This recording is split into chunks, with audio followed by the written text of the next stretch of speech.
தாய் வீடு நவம்பர் மாத இதழ் 2025 முலையறு காதை அத்தியாயம் 9 பெண் துயர பெருங்கதை. எழுத்துருவாக்கம் மாசித்து விநாயகம். குரல் வடிவம் கு. பிரபு. உலகின் பற்றற்ற உத்தம முனிவரும் கடவுளுமான பலராமன் தேடித் தேடி சிருஷ்டித்த கேரளத் தெருவில் கடவுளின் பிள்ளைகளென தம்மை தாமே பிரகடனப்படுத்திய பிராமண நம்பூதிரி வெள்ளையன் காலடியில் நசுங்கி மரணித்துக் கொண்டிருந்தான். வெள்ளையனை நம்பூதிரி அழுது தொழுது மண்டியிட்ட போதும் அவன் சற்றும் மனமிறங்கவில்லை.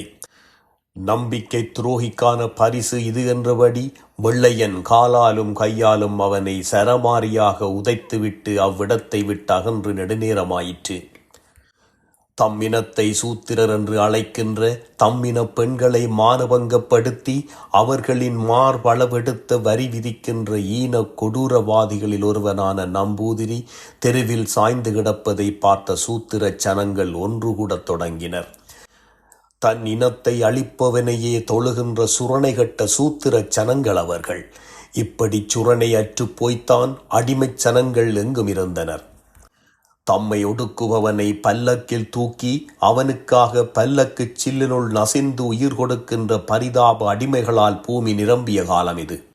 நம்பூதிரிகளின் முக்கிய சூத்திரமான நசுத்ராய மதீம் தத்யா என்பது சூத்திரன் படிக்கக்கூடாது என்கின்றது. இந்த மந்திரத்தை மகிழ்வோடு சூத்திரனை ஏற்க வைத்திருப்பது பார்ப்பனிய சாணக்கியம். பசியோடு அலறுகின்ற சூத்திர குழந்தைகளின் கண்முன்னாலேயே பசியற்ற வெற்றி சிலைகளுக்கு பாலாபிஷேகம் செய்து கொண்டிருந்தார்கள் நம்பூதிரிகள். அதை பக்தியோடு கும்பிட்டு நின்றார்கள் சூத்திர சனங்கள். இப்படி நம்பூதிரிகள் என்னதான் அநியாயம் செய்தாலும் அநியாயம் செய்யும் அவர்களுக்கே முண்டு கொடுத்து அவர்களையே ஆண்டவனாய் தொழுகின்ற அவலத்தில் தான் அனைத்து சூத்திரர்களும் இற்றைவரை இருந்தார்கள். இப்படித்தான் சூத்திரனான சம்பூகன் தலை கொய்யப்பட்ட வரலாற்றை சூத்திரரே கொண்டாடினர். ஆசுரர்கள் என்று சூத்திரனை கொல்லும் கொடூர நிகழ்வை தீபாவளி என சூத்திரர்களையே கொண்டாடச் செய்தார்கள்.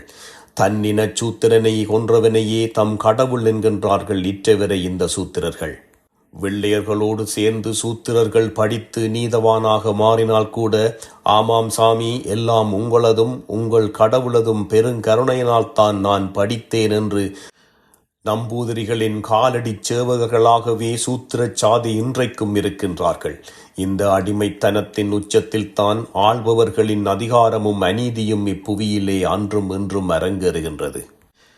பேர் கொண்ட பார்ப்பான் பிரான் தன்னை அர்ச்சித்தால் போர் கொண்ட வேந்தற்கு பொல்லா வியாதியாம், பார் கொண்ட நாட்டில் பஞ்சமுமாம் என்றே பேர் கொண்ட நந்தி தெரிந்துரைத்தானே. இவ்வாறான பார்ப்பனர் மீதான பயபக்தி நம்பிக்கைகளிலே கட்டுண்டு கிடந்தார்கள் சூத்திரர்கள். தலைவன் மற்றவர்களை விடவும் அதி உயர்ந்த குணங்களோடு இருத்தல் வேண்டும்.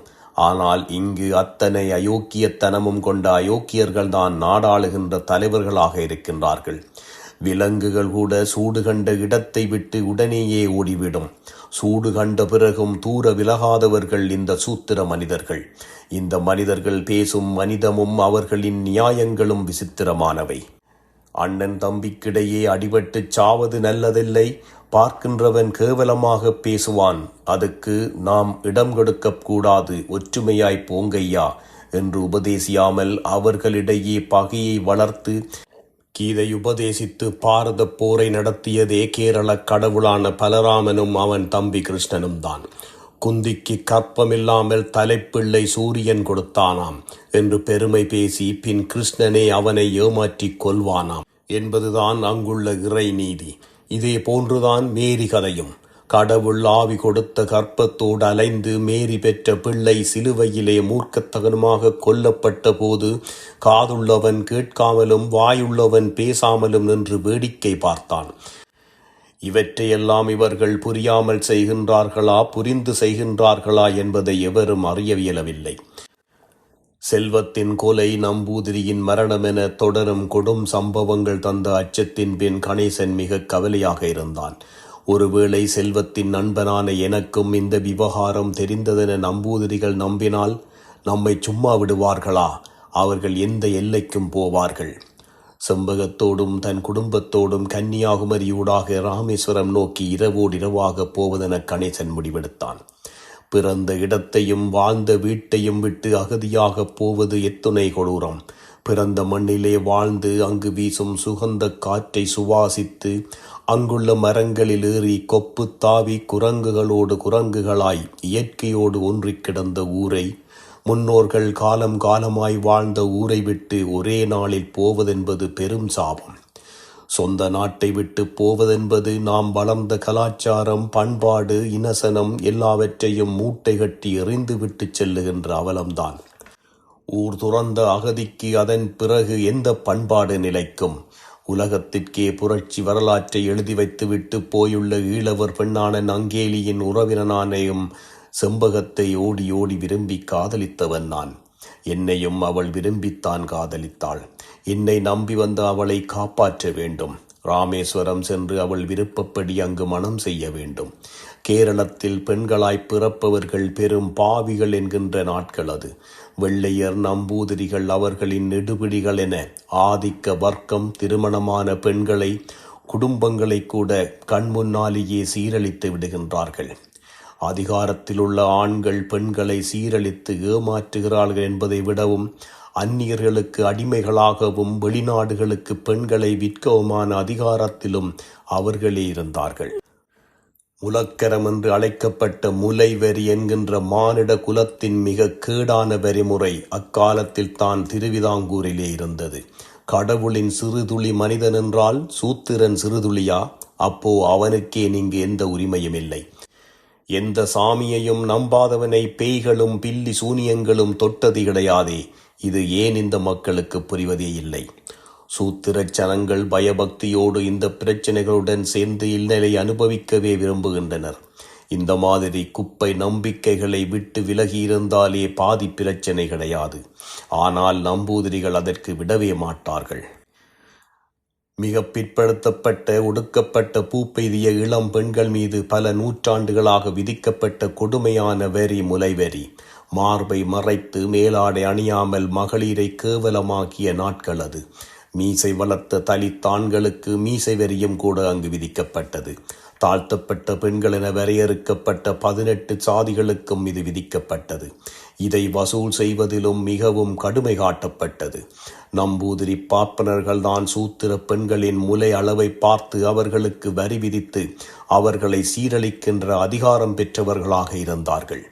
அப்படி இந்த கொடுமையை எதிர்த்து முலைவெறி கேட்டவனிடம் தன் முலையையே கூர்வாளால் அறிந்து கொடுத்தவள்தான் கேரளத்து வீரப்பெண் நங்கேலி. இந்த கொடூரங்களிலிருந்தும் அவமானத்திலிருந்தும் தப்பித்து தாம் பிறந்த இடத்தை விட்டு ஓடிக்கொண்டிருந்தனர் பெண்களை பெற்றவர்கள். அதேபோன்று கேரளத்திலே இருந்து கன்னியாகுமரி வழியாக தப்பித்து போக வழி தேடும் குடும்பம் இப்போ கணேசனது. கணேசனின் தங்கை வள்ளி, தாய் மூவரும் சேர்ந்துதான் அவர்களது குடும்பம்.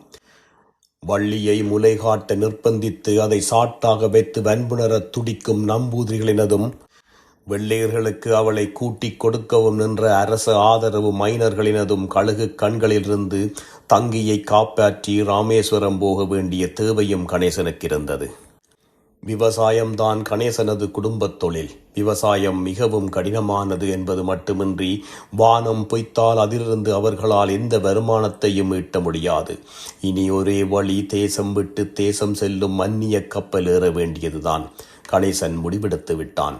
செம்பகமும் முலைவரிக்கு எதிராக தன் பிரிய உறவினரான நங்கேலி தன் முலையை அறுத்தெறிந்து மாண்ட செய்திக்கு பிறகு அங்கு இருக்க விரும்பவில்லை. தன்னை விரும்பிய கணேசனுடன் கேரளத்திலே இருந்து தப்பித்து ஓடி மனம் புரிந்து குமரி வழியாக ராமேஸ்வரம் போகச் சம்மதித்திருந்தாள். திட்டமிட்டபடி அவர்கள் பயணத்தை தொடங்கிவிட்டார்கள். கன்னியாகுமரியிலே உள்ள மாமன் வீட்டில் தங்கை வள்ளியையும் அம்மாவையும் விட்டுவிட்டு கணேசனும் செண்பகமும் தனித்து இலங்கை போவதாக திட்டம். அதன்படி கன்னியாகுமரியிலே அவர்களை விட்டபின் படாத பாடுபட்டு அவர்கள் ராமேஸ்வரம் வந்தாயிற்று. ராமேஸ்வரத்தின் ராமநாத சுவாமி முன்னிலையில் அவன் செண்பகத்திற்கு மாங்கல்யம் சூட்டினான். செண்பகம் தனது கனவு நனவானதை எண்ணி மகிழ்வாக இருந்தாள். தூரத்தே நின்றிருந்த சோடி கூளக்கிழாக்களின் பேடை மனமகிழ்ந்து நடனமிட்டு தன் ஆண் பறவையின் நடனத்திற்கு ஏற்ப சுற்றி சுற்றி வந்தது. இதே போலத்தான் கேரள கும்மாட்டிகளின் குதியாட்டம் இருக்கும். கேரளத்தின் பாலக்காடு மாவட்டத்து குனிசேரி கிராமத்திலே உள்ள பூக்குளக்கரை பகவதி அம்மன் கோவிலில் ஆண்டுதோறும் நடைபெற்று வரும் திருவிழா குனிசேரி கும்மாட்டி ஆடல் திருவிழா. அத்திருவிழாக்களுக்கு தப்பாமல் போகின்ற செம்பகம் பகவதி அம்மாவே கூலக்கடாவாகி தன் திருமணத்தினை ஆசீர்வதித்து கூத்தாடுவதாக மகிழ்ந்தாள். தொடரும். நன்றி.